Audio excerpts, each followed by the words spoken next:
RJD का भविष्य क्या होगा? क्योंकि आरजेडी तो एक परिवार के आसपास घूम रहा है और वही परिवार अगर संकट में हो, वही परिवार अगर आरोपों के घेरे में हो, अगर वही परिवार कानून के शिकंजे में फंस जाए, तो जो कानून कहता है उसके हिसाब से अगर 2 साल से ज्यादा लंबी सजा हो जाती है किसी भी जनप्रतिनिधि की, चाहे वो विधायक हो चाहे सांसद हो, तो उनकी सांसदी पर खतरा हो जाएगा, उनके विधायक होने पर खतरा हो जाएगा और उसके बाद अगर वो चुनाव लड़ना चाहेंगे तो 6 साल तक चुनाव लड़ने पर प्रतिबंध लग जाएगा। तो आखिरकार ऐसा क्यों मैं कह रहा हूं? उसके कहने के पीछे वजह यह है कि लालू परिवार के लगभग आधे सदस्य अब लैंड फॉर जॉब स्कैम में फंसे हुए हैं और उन पर आरोप भी तय हो गए हैं, ट्रायल भी शुरू हो गया है और उसके बाद जो होगा वो आरजेडी के भविष्य को तय करेगा। और अगर आरोप के हिसाब से सजा हो जाती है तो क्या होगा? क्या ये जो जिसमें से 3-4 जो सदस्य हैं, अगर हम राबड़ी देवी और लालू यादव को हटा भी दें जो सक्रिय राजनीति में नहीं हैं,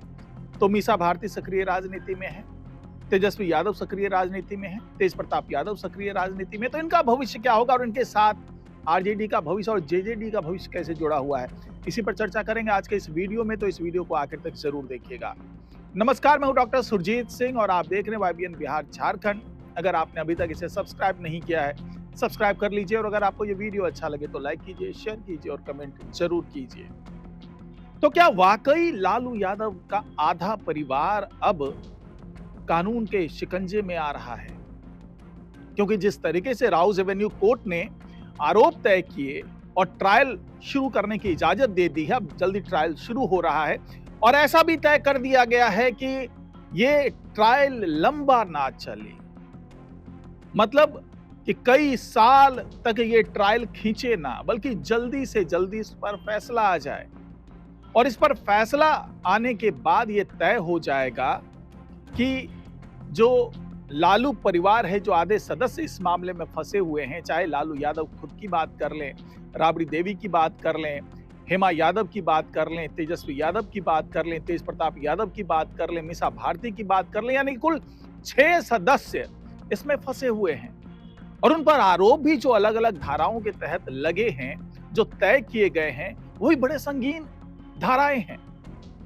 अगर धारा हम 120 की बात करें, 120 बी, धारा 420 की बात करें या भ्रष्टाचार निवारण अधिनियम की बात करें जिसमें 13(1) और 13(1)D, ये तमाम धाराएं ऐसी है जिसके तहत ये सारे आरोप तय हुए हैं और इन आरोपों के घेरे में ये सभी सदस्य आ रहे हैं। और मैं बता दूं कि इन धाराओं के तहत जब सजा सुनाई जाती है तो वो सजा 2 साल से ज्यादा की होगी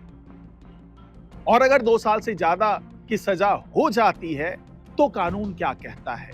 तो कानून ये कहता है कि 2 साल से ज्यादा लंबी सजा अगर सुनाई जाती है किसी भी जनप्रतिनिधि को तो वो अपने पद पर तो नहीं ही रहेगा, यानी उसे इस्तीफा देना पड़ेगा या उसे हटा दिया जाएगा, निलंबन या बर्खास्त जैसी कार्रवाई हो सकती है। लेकिन साथ ही ये जो सजा, चाहे 2 साल की सजा हो, चाहे 2.5 साल की हो, 3 साल की हो, 4 साल की हो, तो ये सजा पूरी करने के बाद अगले 6 साल तक वो व्यक्ति किसी भी चुनाव का हिस्सा नहीं हो सकता, कोई भी चुनाव वो लड़ नहीं सकता। तो यही वजह है कि अब ये संकट गहराने लगा है लालू परिवार पर। अब यहां पर सवाल उठता है कि क्या केवल आरजेडी खतरे में है या फिर जो तेजस्वी यादव की पार्टी है, जेजेडी की बात कर रहा हूं, जनशक्ति जनता दल की बात कर रहा हूं, वो भी खतरे में है। क्योंकि वहां पर तो अभी नई नई पार्टी है और सब अध्यक्ष के तौर पर खुद तेजस्वी यादव हैं और वहां पर कोई ऐसा बड़ा चेहरा नहीं है जो तेजस्वी यादव के जाने के बाद पूरी पार्टी को संभाल ले या पूरी पार्टी का कोई वजूद हो, जबकि तेजस्वी यादव के रहते हुए उस पार्टी का वजूद नहीं है। तो तेजस्वी यादव अगर आरोपों में घिर जाते हैं, उनको सजा सुना दी जाती है, तो क्या हाल होगा जेजेडी का, ये बताना कोई बड़ी बात नहीं है, कोई मुश्किल काम नहीं है। अब अगर मैं आरजेडी की बात कर रहा हूं तो आरजेडी में किस तरीके से मामला हो रहा है, तो आरजेडी में भी यही बात चल रही है क्योंकि तेजस्वी यादव के आसपास अब आरजेडी घूम रहा है। लालू यादव भले राष्ट्रीय अध्यक्ष है राबड़ी देवी पूर्व मुख्यमंत्री है, मीसा भारती सांसद है पाटलिपुत्रा से। लेकिन इसके बावजूद अगर ये सभी आरोप इन पर जो है तय हो जाते हैं, तमाम धाराओं के तहत तय हो जाते हैं, तो इन लोगों को सलाखों के पीछे पहुंचाने का काम कानून करेगा। और 2 साल से ज्यादा अगर ये सलाखों के पीछे रहते हैं, जिस तरीके से कि लालू यादव रह चुके हैं, तो लालू यादव का तो सक्रिय राजनीति में लौटना मुमकिन नहीं लग रहा है। वो भले ही उन पे लगे आपराधिक मामले हो या फिर उनका स्वास्थ्य हो, हर तरीके से अब वो सक्रिय राजनीति में लौटते नजर नहीं आ रहे हैं। लेकिन अब तेजस्वी यादव, जो कि उनकी राजनीतिक विरासत को संभाल रहे हैं, उनके राजनीतिक वारिस हैं और खुद को उन्होंने मुख्यमंत्री पद का दावेदार भी साबित कर दिया था, महागठबंधन के जो तमाम घटक दल ने उसका समर्थन भी कर दिया था। तो क्या, क्योंकि अगले ये 5 साल का जो दौर है, इस दौरान तो भाई सत्ता में आने से रहे, लाख जतन कर लें, कुछ भी कर लें, अगर नीतीश कुमार चाह भी लें तो भी ये सत्ता में आने से रहे। और अगर ये आरोप तय हो गए तो जेल की हवा तो खानी ही पड़ेगी, साथ ही अगले 6 साल के लिए चुनाव लड़ने पर पाबंदी लग जाएगी, यानी कि अगला विधानसभा चुनाव ये लड़ नहीं पाएंगे। अब यहां पर शुरुआत होती है आरजेडी में विकल्प तलाशने की, क्योंकि जाहिर सी बात है राउज एवेन्यू कोर्ट में ये मामला चल रहा है और ऐसे में ये दावा नहीं किया जा सकता कि भाई इनके खिलाफ कार्रवाई नहीं होगी या इनको सजा नहीं सुनाई जा सकती, इनके खिलाफ आरोप जो है वो सिद्ध नहीं होंगे। क्योंकि जैसे ही ट्रायल शुरू करने की इजाजत दे दी कोर्ट ने, उसे साफ साफ ये संदेश चला गया कि जाहिर सी बात है ये जो आरोप लग रहे हैं इस पर, इसमें दम तो है और अब इसमें ट्रायल के दौरान साबित करने की चुनौती सरकार पर होगी। इस बीच में राबड़ी देवी ने बहुत कोशिश कर ली थी कि राउज एवेन्यू कोर्ट के जज को बदल दिया जाए या इनके मामले को कहीं और ट्रांसफर कर दिया जाए, लेकिन ऐसा हुआ नहीं, किसी भी बेंच को ट्रांसफर नहीं किया गया। तो अब बैकफुट पर तो पूरा लालू परिवार है। तो ऐसी स्थिति में विकल्प तलाशना ही पड़ेगा और विकल्प तलाशने के लिए अगर माथापच्ची की जाए तो 2 जगह पर आकर के सुई अटक जाती है। जो सबसे प्रमुख दावेदार के तौर पर अभी नजर आ रही है वो है रोहिणी आचार्य। सक्रिय राजनीति में रह चुकी हैं, उनके खिलाफ कोई मामला नहीं है, लैंड फॉर स्कैम वाला कोई आरोप इनके ऊपर नहीं लगा है, यानी कि इनका दामन बिल्कुल पाक साफ है। तो ऐसी स्थिति में क्या रोहिणी आचार्य ही यहां पर अब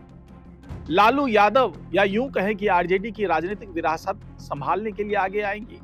क्योंकि पिछले दिनों जिस तरीके से अपमानित होकर के अपने मायके से गई थी और जिस तरीके से खुल करके अपनी नाराजगी जाहिर की थी कि उनको तो भाई चप्पल लेकर के मारने के लिए दौड़ाया गया, और खुल करके उन्होंने चिट्ठी लिखी थी सम्राट चौधरी को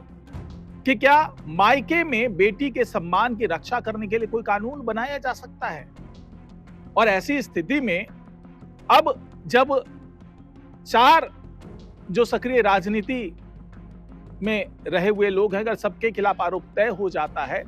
तो अगली जिम्मेदारी न चाहते हुए भी रोहिणी आचार्य के कंधे पर आ सकती है। लेकिन अगर हम पितृसत्ता की बात करें तो हो सकता है कि तेजस्वी यादव ये ना चाहें कि रोहिणी आचार्य को जिम्मेदारी सौंप दी जाए, और अगर वो नहीं चाहेंगे कि जिम्मेदारी उनको सौंपी जाए तो दूसरा विकल्प क्या हो सकता है? तो दूसरा विकल्प हो सकता है राजश्री यादव। जी हां, राजश्री यादव जो कि तेजस्वी यादव की धर्मपत्नी है। तो हो सकता है कि जिस तरीके से लालू यादव ने एक जमाने में जब वो चारा घोटाले में जेल जा रहे थे तो उन्होंने अपनी विरासत अपनी पत्नी राबड़ी देवी को सौंपी थी, राबड़ी देवी को मुख्यमंत्री बना दिया था। तो क्या वही इतिहास एक बार फिर से दोहराया जाएगा? क्या तेजस्वी यादव अपनी धर्मपत्नी को राजनीतिक विरासत सौंपेंगे लालू यादव की? क्या राजश्री यादव अब आरजेडी के लिए उभरता हुआ चेहरा बनेंगी, विकल्प बनेंगी और सब कुछ रिमोट कंट्रोल से जेल के अंदर से चलाया जाएगा? तो ये वो तमाम कयास हैं, क्योंकि कुछ भी कहना अभी जल्दबाजी होगी, क्योंकि अभी सुनवाई चल रही है, कोर्ट में मामला चल रहा है, आरोप भी तय किए गए हैं, आरोप के हिसाब से ट्रायल होगा। ट्रायल कितना लंबा खींचेगा, हालांकि अभी से यही कहा जा रहा है कि ट्रायल लंबा नहीं खींचेगा, बहुत जल्दी इस पर फैसला सुना दिया जाएगा। लेकिन ये सारी कवायदें जो है वो फैसला सुनाने के बाद ही शुरू होगी, उसके बाद ही तलाशा जाएगा कि इसका विकल्प क्या हो सकता है। लेकिन तैयारी तो है। जिस तरीके से रोहिणी आचार्य सिंगापुर से वापस आ जाती हैं पटना, और जिस तरीके से उनकी पॉपुलैरिटी है, यानी कि आरजेडी के अंदर में वो मशहूर हैं,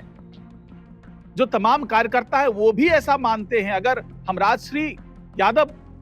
से तुलना करें तो जाहिर सी बात है रोहिणी आचार्य जो है वो बेहतर एक विकल्प के तौर पर सामने आ सकती हैं। अब ये अलग बात है कि जो कार्यकारिणी की बैठक होगी उसमें तय किया जाएगा कि विकल्प क्या हो सकता है, लेकिन उससे पहले अभी आरोप पर ट्रायल होगा, उसके बाद सजा सुनाई जाएगी और सजा सुनाने के बाद कितने साल की कैद होती है, क्योंकि 2 साल से ज्यादा जो तमाम धाराएं जो मैंने आपको बताई, चाहे 120 बी की बात कर लें, चाहे 420 की बात कर लें, चाहे भ्रष्टाचार निवारण अधिनियम के तहत 13(1) और 13(2) बी की बात कर लें, तो ये वो तमाम धाराएं हैं कि अगर इसके अंतर्गत आरोप सिद्ध होता है तो 2 साल से ज्यादा लंबी सजा सुनाई जा सकती है। तो फिलहाल तो हमें इंतजार करना होगा कि क्या सजा सुनाई जाती है और उसके बाद विकल्प की तलाश करते हुए आरजेडी के जो तमाम दिग्गज हैं, चाहे लालू यादव की बात करें, राबड़ी देवी की बात करें, तेजस्वी यादव की बात करें, तो वो किसे अपना विकल्प के तौर पर आगे बढ़ाते हैं। तो फिलहाल आज की रिपोर्ट में इतना ही। नमस्कार।